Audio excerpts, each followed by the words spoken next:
चलिए तो क्वेश्चन हम लोग स्टार्ट कर रहे हैं। ये वाला limit x sine 1/x x tending to 0। देखिए ये क्वेश्चन जो है आपका कि आपका लिमिट में भी आता है, कंटिन्यूटी में भी आता है, डिफरेंशियबिलिटी में भी आता है। ठीक है, तो सेम क्वेश्चन को हम लोग कंटिन्यूटी में भी करेंगे और डिफरेंशियबिलिटी में भी करेंगे। तो यहाँ अगर आप लोग सही समझ लीजिएगा आज, तो अगले क्लास जो कंटिन्यूटी में आएगा ये क्वेश्चन, तो इसको हम लोग स्किप करते हुए आगे बढ़ेंगे। बस जो कुछ एक्स्ट्रा पार्ट होगा इसका बस वही करेंगे कंटिन्यूटी के लिए, सेम काम डिफरेंशियबिलिटी के लिए। ठीक है, तो हमको चेक करना है कि ये फंक्शन जो है ये कंटिन्यूअस होगा या नहीं होगा।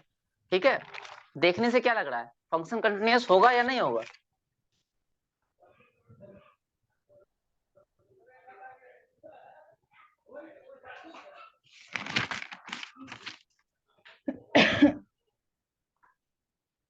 नहीं लग रहा है। चलिए स्टार्ट करते हैं। नहीं लग रहा है, देखते हैं। देखिए यहाँ पर हम लोग अभी तुरंत कुछ देर पहले लिखे हुए हैं, किसी भी फंक्शन का लिमिट निकालने के लिए हम लोग दो काम करते हैं। एक निकालते हैं उसके राइट साइड से आते हैं और एक जाते हैं लेफ्ट साइड से। ठीक है, जिसको हम लोग कहते हैं RHL, left hand limit. Left hand limit में हम लोग करते हैं limit s tending to 0 f0 plus h, और राइट हैंड लिमिट उल्टा बोल दिए, लेफ्ट हैंड लिमिट में हम लोग करते हैं f0 माइनस h, और राइट हैंड लिमिट में करते हैं f0 प्लस h। ठीक है, तो सबसे पहले हम लोग निकालते हैं यहाँ पर, चेक करना है हम लोग को s टेंडिंग टू 0 पर। तो f0 माइनस 0, पहले LHL ले रहे हैं। ठीक है, तो ये हो जाएगा आपका limit h tending to 0। h हमेशा 0 की ओर ही टेंड करेगा, कल भी बताए थे हम। और यहाँ क्या आ जाएगा आपका, जहां जहां x है वहां वहां आपका आ जाएगा h। आनंद आश्रम में कोई पेशेंट नहीं होता। और इस वाले में 0 माइनस h। किसका स्पीकर ऑन बंद कर लीजिए। तो आपसे मुलाकात हुई, आपने कैसे लिमिट s टेंडिंग टू 0। अब यहाँ पर f0 माइनस h का मतलब क्या हुआ कि जहां जहां x है वहां वहां आपको 0 माइनस h रखना है ना। तो x है तो यहाँ पर रखेंगे 0 minus h। Similarly sign 1/0 minus h, आप चाहे तो यहाँ पर इसको एक स्टेप और कि f0 माइनस h का मतलब माइनस h, तब दोनों जगह माइनस h भी रखते तो कोई दिक्कत नहीं था। Is equal to limit s tending to 0 minus h sine, यहाँ से 1/h से साइन माइनस थीटा और क्या होता है, माइनस कॉस थीटा ना। Minus sine theta. और कोई ट्राई करो, minus sine theta. Sine minus theta होता है माइनस साइन थीटा। तो यहाँ से एक माइनस निकलेगा और एक माइनस यहाँ ऑलरेडी है, तो माइनस माइनस हो जाएगा प्लस। ठीक है, अब यहाँ पर देखिए जब h की जगह पर 0 रखेंगे तो ये हो जाएगा आपका 0, एज आप 0 रखेंगे 0, और ये जो क्वांटिटी होता है साइन थीटा, ये कोई एक आपको फाइनाइट वैल्यू देगा, फाइनाइट वैल्यू। ठीक है, यहाँ पर रीजन हम लोग लिख देंगे since sine theta lies between -1 to +1। ये आप लोगों को पता होगा कि साइन थीटा का वैल्यू जब भी होता है -1 से लेकर के +1 के बीच में आता है। तो ये जो साइन 1/h है इसका वैल्यू कुछ ना कुछ रहेगा, -1 से +1 के बीच में कुछ भी रहे। लेकिन अगर वो 0 से मल्टीप्लाई होगा तो आंसर क्या आएगा,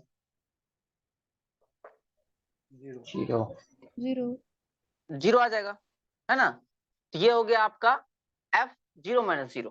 ठीक है, अब हम लोग निकालेंगे इसका RHL, राइट हैंड लिमिट। उसमें भी सेम काम करेंगे, RHL लिख सकते हैं, यहाँ पर भी लिख देते हैं, LHL था ये, f0 प्लस 0 बराबर limit s tending to 0 f of 0 plus h is equal to limit s tending to 0। जहां जहां x है वहां वहां 0 प्लस h चिपका देना है, या सिंपली h भी आप लिख सकते हैं। अब फिर से वही काम होगा, ये हो जाएगा आपका 0 और ये हो जाएगा अब फाइनाइट नंबर। ठीक है, रीजन सेम होगा, since mod of sine theta is less than 1। Mod of sine theta less than equal to 1 लिखे या साइन थीटा का वैल्यू -1 से +1 लिखे, दोनों का मतलब एक ही होता है। ठीक है, आप दोनों जो या तो ये लिख दीजिएगा या ये लिख दीजिएगा। ठीक है, या अलग भी लिखे तो फर्क नहीं पड़ता है। और ये हो जाएगा आपका 0। अब जरा देखिए मेरा LHL और RHL दोनों क्या आ गया? 0 0 आ गया। Since LHL is equal to RHL is equal to a finite number, है ना, एक फाइनाइट नंबर भी है। अब चाहे तो अफाइनाइट नंबर लिख सकते हैं, हालांकि ये हम लोग गायब करके रखते हैं अफाइनाइट नंबर। ये नहीं भी लिखेंगे या जनरली हम लोग नहीं ही लिखते हैं, लेकिन देखते जरूर हैं। तो ये हो गया therefore limit of this sine 1/x into x tends to 0 exist. ये बहुत ही इंपॉर्टेंट क्वेश्चन था, समझ में आया या नहीं?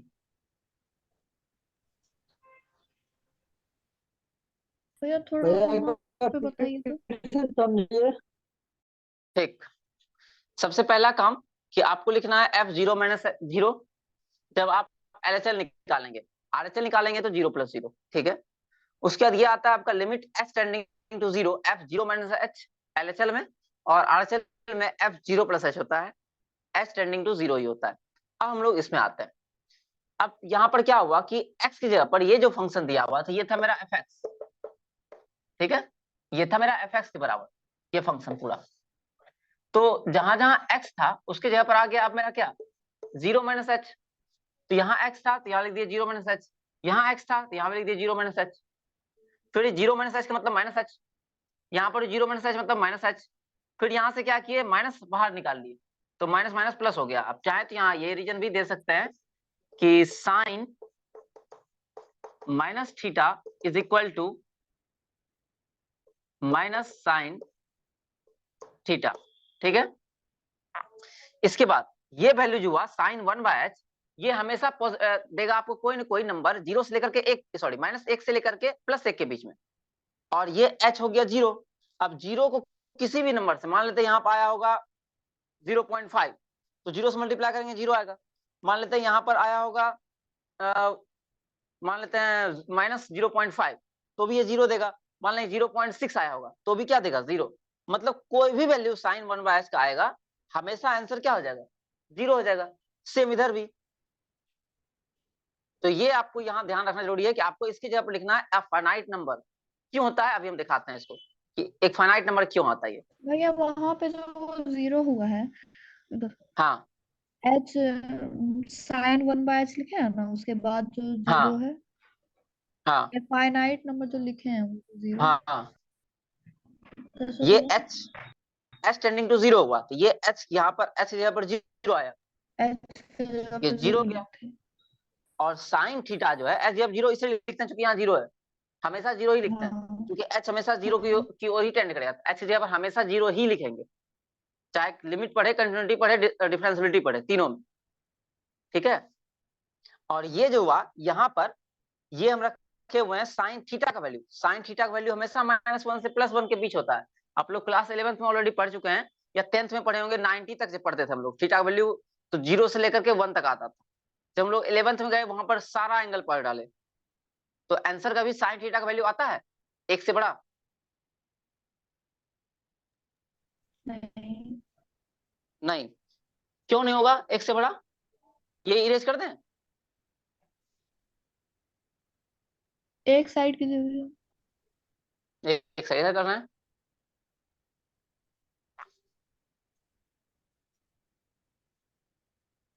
देखिए दिखाते हैं क्यों नहीं होता है। ग्राफ ग्राफ से दिखा सकते हैं, ये हम 10th का जा रहे हैं। ये मान लेते हैं थीटा है तो थीटा अकॉर्डिंग ये बनेगा आपका परपेंडिकुलर, है ना, अपोजिट साइड। ये बनेगा बेस जो एडसेंट साइड है, और जो 90 का अपोजिट है वो बनेगा हाइपोटेनस। साइन थीटा का वैल्यू क्या होता है परपेंडिकुलर अपॉन एच होता है। अब P अपॉन एच है, एच हमेशा क्या होता है since H is always greater than P। H से बड़ा हो सकता है P कभी? नहीं नहीं हो सकता है। हाइपोटेनस हमेशा बड़ा होता है। अच्छा वो क्यों हाइपोटेनस बड़ा होता है? क्योंकि सबसे बड़ा एंगल 90 होता है। नाइन्थ का एक थ्योरम है कि जितना बड़ा एंगल उतना ही बड़ा उसका जो है अपोजिट साइड होगा। 90 से बड़ा कोई एंगल पॉसिबल होगा नहीं बाकी दोनों, तो सबसे बड़ा ये बनेगा, इससे ये दोनों हमेशा छोटा ही होगा। अब अगर ये छोटा है ना, तो इसका वैल्यू क्या होगा हमेशा पी बाय एच का। इसको उधर ले जाना है, एच को यहाँ बचेगा 1 और यहाँ आ जाएगा पी बाय एच। तो पी बाय एच का वैल्यू क्या होगा हमेशा साइन थीटा से क्या होगा, ये पी बाय एच जो है ये एक छोटा हो गया है ना। हाँ। हाँ, और ये होता है साइन थीटा का वैल्यू, ठीक है, ये होता है साइन थीटा का वैल्यू। इसीलिए साइन थीटा का वैल्यू हमेशा एक से छोटा होता है। अच्छा, एक आता है आपका इक्वल वाला केस भी। इक्वल वाला केस क्या है, ये इक्वल जो एक्चुअली में इक्वल नहीं होता है, ये लिमिटिंग केस होता है। लिमिटिंग केस कब होता है कि जब P और H दोनों इक्वल हो जाएगा, और P और H दोनों तब इक्वल होगा जब इस H को, ये जो H वाला लाइन है ये जो देख रहे हैं, इसको उठा के हम यहाँ लाए। मान लेते हैं ये अगर A B C है, तो AC को उठा के हम AB पर लाएंगे। तो जैसे ही AC उठ के AB पे आएगा, आपका BC जो है वो 0 हो जाएगा, मतलब ट्रायंगल पॉसिबल है होगा ही नहीं। तो वहां हम लोग क्या करते हैं, लिमिटिंग ले लेते हैं, limiting case when B tending to 0, tends वाला केस, और तब P और H दोनों इक्वल हो जाता है, और वहां पर P बाय P होके कट के एक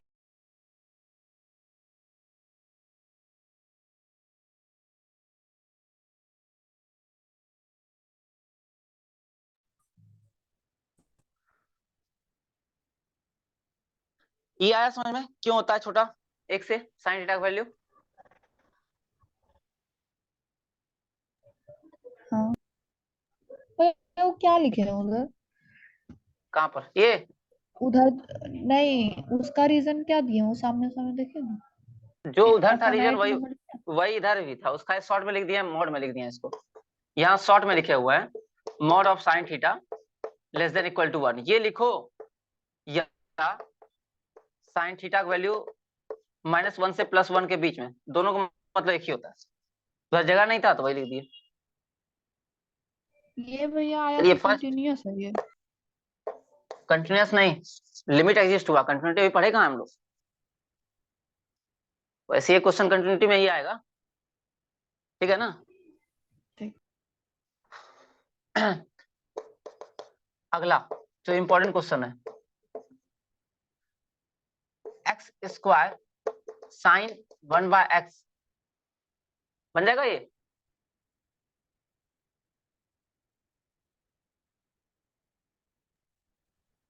जैसे पीछे वाला वैसे ही ना बनेगा। सेम सेम एकदम सेम बनेगा, आंसर 0 0 आ जाएगा। वही लिखना है 0 इंटू फाइनाइट नंबर, ठीक है। हाँ ये हो क्वेश्चन जाएगा पूछता है, भैया। हाँ ये क्वेश्चन हो रहता है आपका डिफरेंशिबिलिटी में, ठीक है ना, और कंटिन्यूटी दोनों में रहता है। तो इसीलिए इस एक्स स्क्वायर का वहां पर काम पड़ता है, ठीक है। तो ये दोनों इंपॉर्टेंट क्वेश्चन, इसको ध्यान रखिएगा। चलिए इसको बना भी लीजिएगा, तो बनेगा सेम। उसमें क्या हो जाएगा, 0 - h का स्क्वायर हो जाएगा। हाँ एच स्क्वायर रहेगा बस, और कुछ थोड़ा रहेगा। वैसे कंटिन्यूटी में हम बताएंगे इसको, ठीक है, लेकिन फिर भी आप पहले से बना कर रखिएगा तो अच्छा रहेगा ना, वहां पर या तो मैच कर लीजिएगा या समझने में आसानी होगा वहाँ। चलिए अब आते हैं हम लोग कंटिन्यूटी में। कंटिन्यूटी याद है सबको क्या होता है, एक मिनट।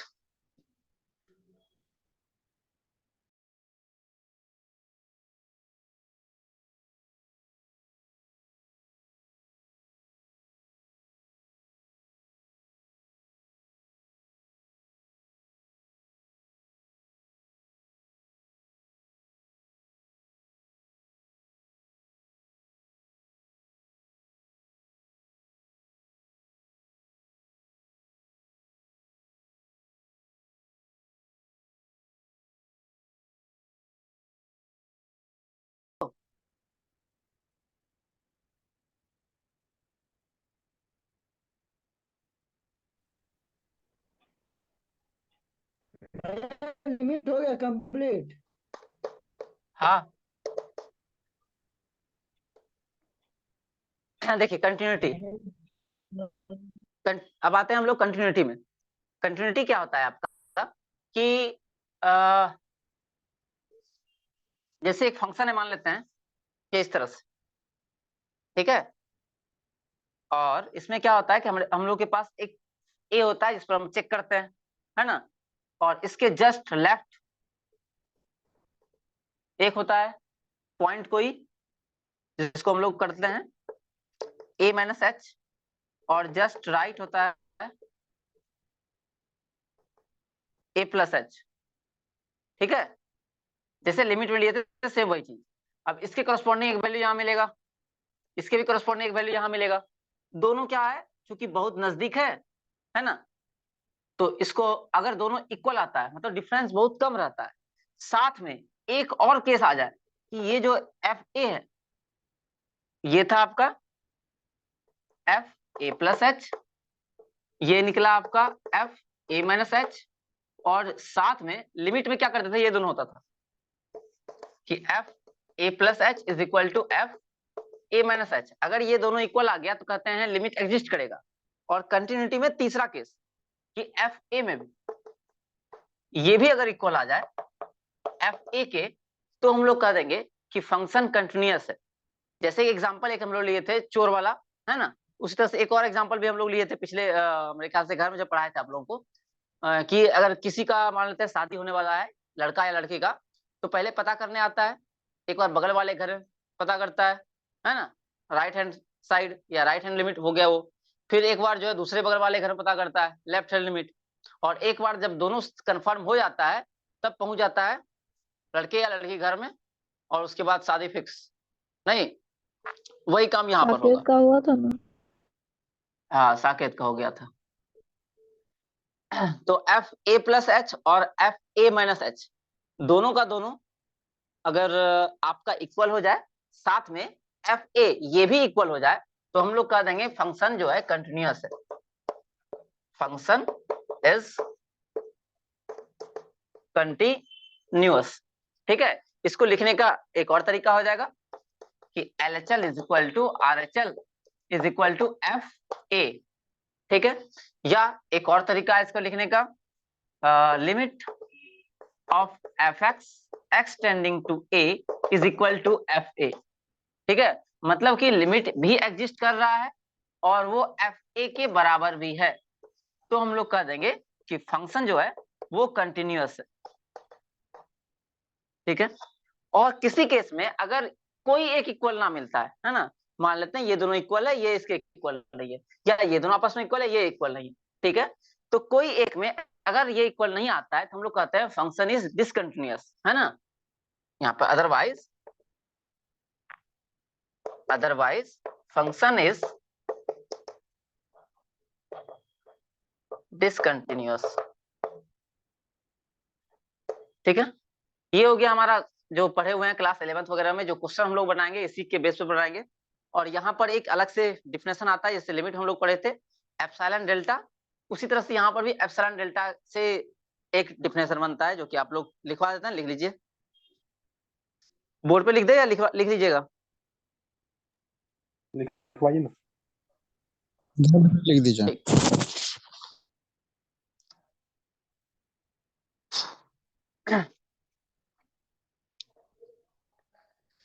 लिखिए a real value function F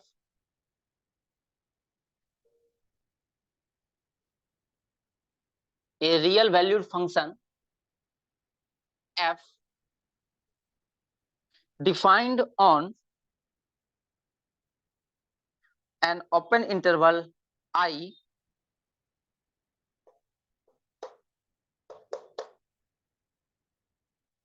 sir फिर is से बोल। said to be a real valued function f, लिख दे रहे हैं, a real valued function f defined on an open interval capital I is said to be continuous, is said to be continuous, is said to be continuous at A belongs to capital I, if for any arbitrary chosen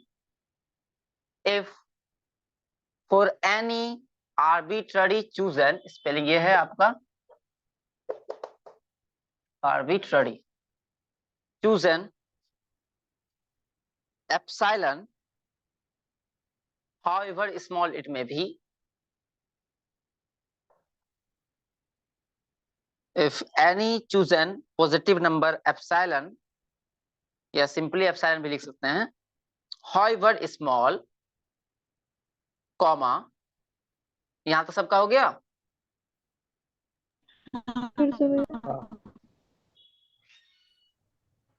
था if any arbitrary chosen positive number epsilon, however small it may be, comma, we can find a corresponding number delta. We can find a corresponding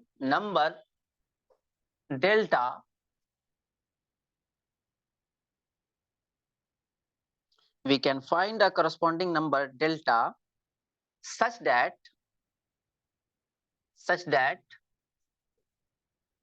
mod of fx minus fa less than epsilon for all values of x for which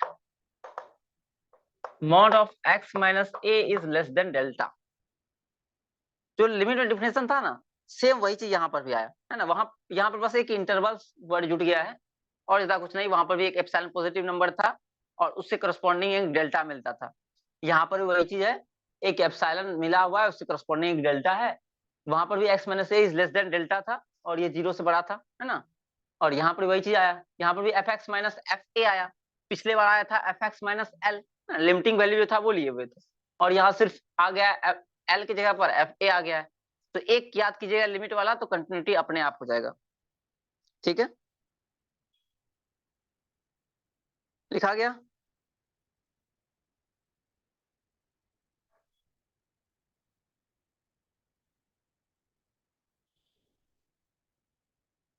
एक दो question कर लिया जाए।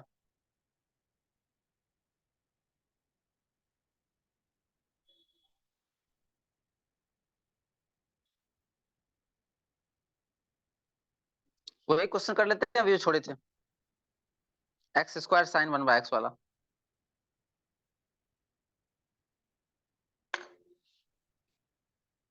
नीचे erase कर दें।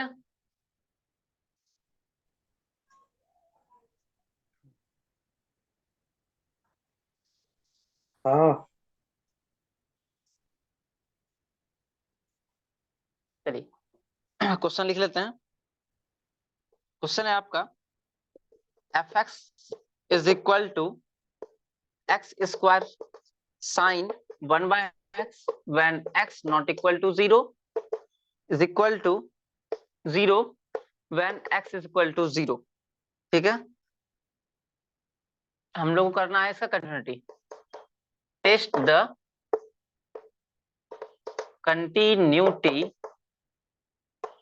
Of the given function at x is equal to 0। ठीक है, इस फंक्शन का हम लोग को कंटिन्यूटी चेक करना है। ठीक है, तो कंटिन्यूटी चेक करने के लिए हम लोग तीन चीज देखेंगे। पहले दो देखते थे, एक LHL RHL। अब देखेंगे तीन चीज, LHL RHL और साथ में एक FA, है ना। यहाँ पर A का मान क्या दिया हुआ है?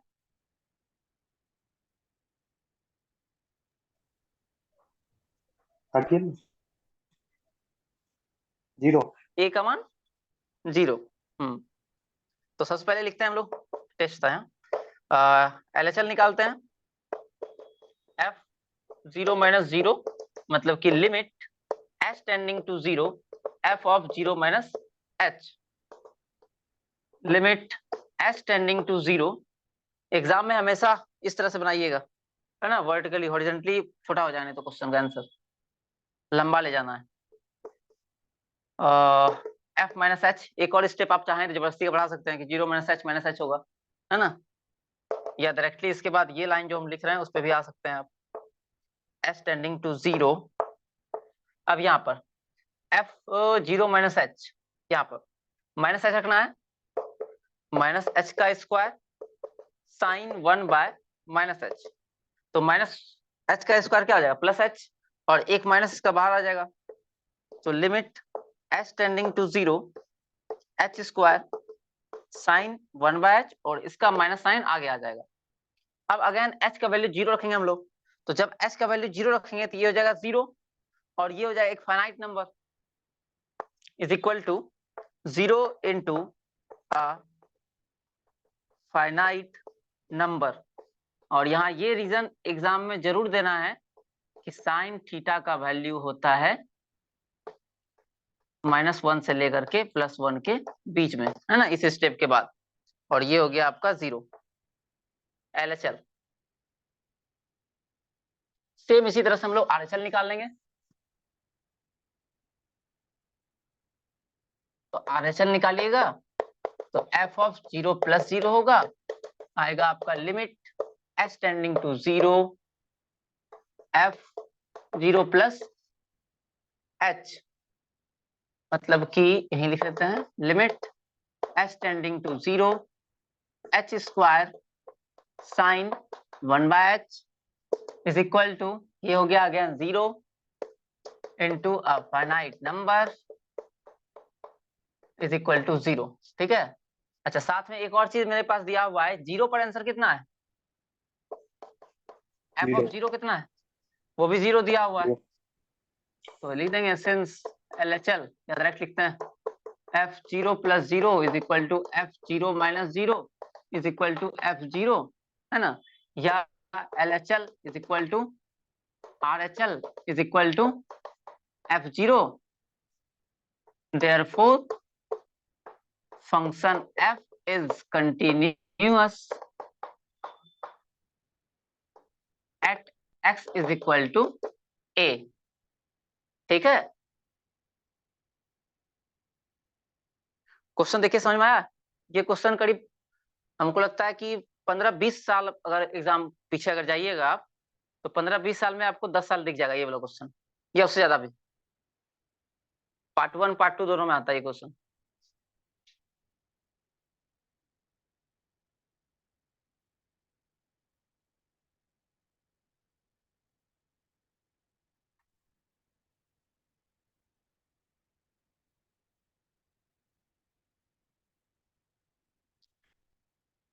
आगे बढ़ा जाए, यहीं पे छोड़ दिया जाए, अभी 7 मिनट है भैया। छोटा सा टॉपिक है ये, आपका MCQ में आएगा, ठीक है। टाइप्स ऑफ डिसकंटिन्यूटी,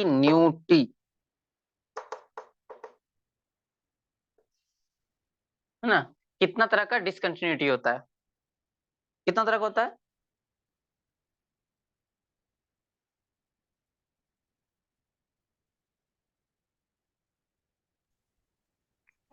नहीं पता। तो होना चाहिए था, 3 तरह का होता है, ठीक है। पहला है आपका रिमूवल डिसकंटिन्यूटी, रिमूवल डिसकंटिन्यूटी,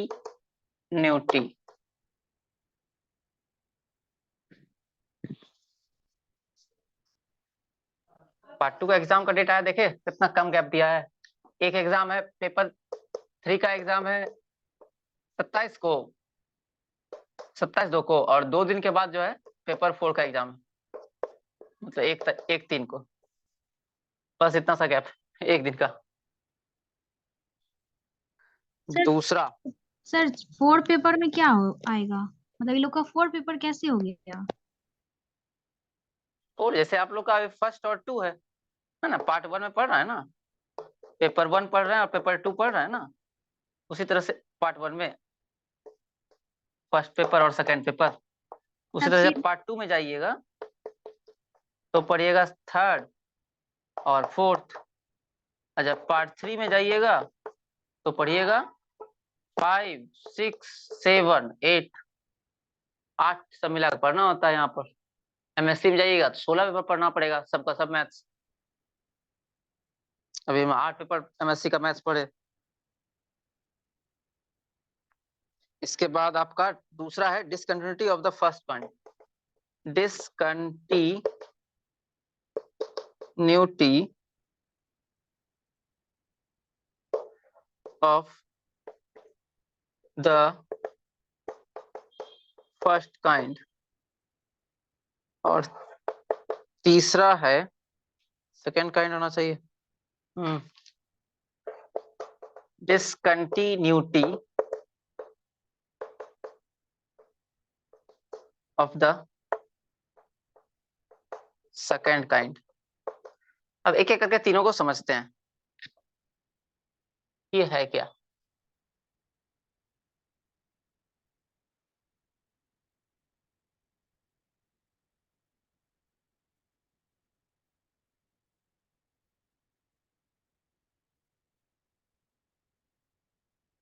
देखिए सबसे पहला था आपका रिमूवल डिसकंटिन्यूटी। इसमें नाम से ही पता चलता है कि ये ऐसा डिसकंटिन्यूटी होता है जिसको कि रिमूव किया जा सकता है।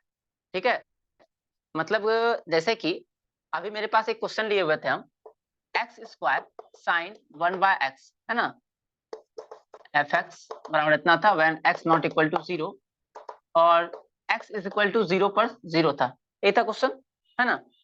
अगर ये 0 पर ना हो करके 0 पर 0 ना हो करके 1 दिया होता तो ये फंक्शन कंटिन्यूअस होता क्या? नहीं। नहीं होता। लेकिन अगर इसको इस 1 को हम बना दे 0 तो ये फंक्शन हो जाए कंटिन्यूअस। हाँ तो बस इसी को कहते हैं हम लोग रिमूवल डिसकंटिन्यूटी। मतलब इसमें क्या होता है, आपका लिमिट एग्जिस्ट करेगा। ठीक है, इसमें क्या होगा, limit of fx x tending to a exist है ना, ये एग्जिस्ट करेगा। लिमिट एग्जिस्ट करने का मतलब हो गया LHL RHL दोनों आप निकाल पाएंगे, साथ में दोनों का दोनों इक्वल भी होगा। ठीक है, यही होता है लिमिट एग्जिस्ट का मतलब, LHL is equal to RHL। और जो आपका ये जो आएगा F0 या FA बोल सकते हैं, वो इसके इक्वल नहीं आएगा। ठीक है, तो यहां अगर लिख देते नॉट इक्वल टू FA, अगर ये आपस में इक्वल ना आए तो हम लोग कह देंगे कि ये कैसा है डिसकंटिन्यूटी, तो रिमूवल डिसकंटिन्यूटी, इसको हम लोग रिमूव कर सकते हैं। ठीक है, ये आ गया समझ में।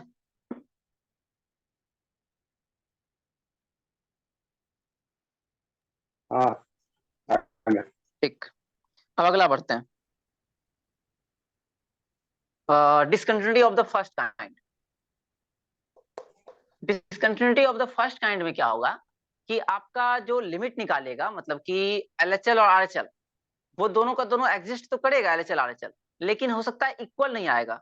मतलब जब हम लोग निकालेंगे FA प्लस H और A माइनस H, ये आपस में इक्वल नहीं आएगा। ठीक है, ये आपका हो गया discontinuity of the first kind. ठीक, समझ गए ये? हाँ। कोई एग्जांपल देंगे इसका?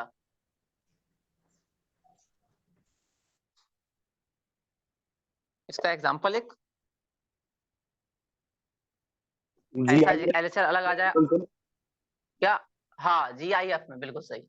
जब हम लोग GIF फंक्शन लेंगे तो जैसे कि अगर लिखते हैं fx इज इक्वल टू ये ग्रेटेस्ट इंटीग्रल फंक्शन x, तो यहाँ पर अलग अलग पॉइंट पर अलग अलग आ जाए। जैसे कि अगर 1 पर हम चेक करें है ना, तो 1 पर जो लिमिट आएगा और मतलब 1 के लेफ्ट जो लिमिट आएगा और 1 के राइट जो लिमिट आएगा वो दोनों आपस में इक्वल नहीं आएगा। ठीक है,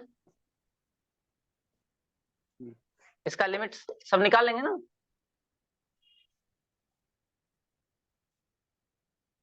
हाँ कुछ इस तरह ग्राफ होता है। ठीक है, जैसे कि हम ये है 1 मेरा, तो 1 का जब हम निकालिएगा आप लेफ्ट हैंड लिमिट निकालिएगा तो आ जाएगा आंसर 1, सॉरी यहाँ 1 आएगा। सॉरी 1 के इधर निकालिएगा तो आपका 0 आ जाएगा, ठीक है। और जब 1 के बाद निकालिएगा तो आ जाएगा आपका 1, ठीक है। तो दोनों इक्वल नहीं आएगा, इक्वल नहीं आएगा, इसका मतलब RHL और LHL इक्वल नहीं हुआ तो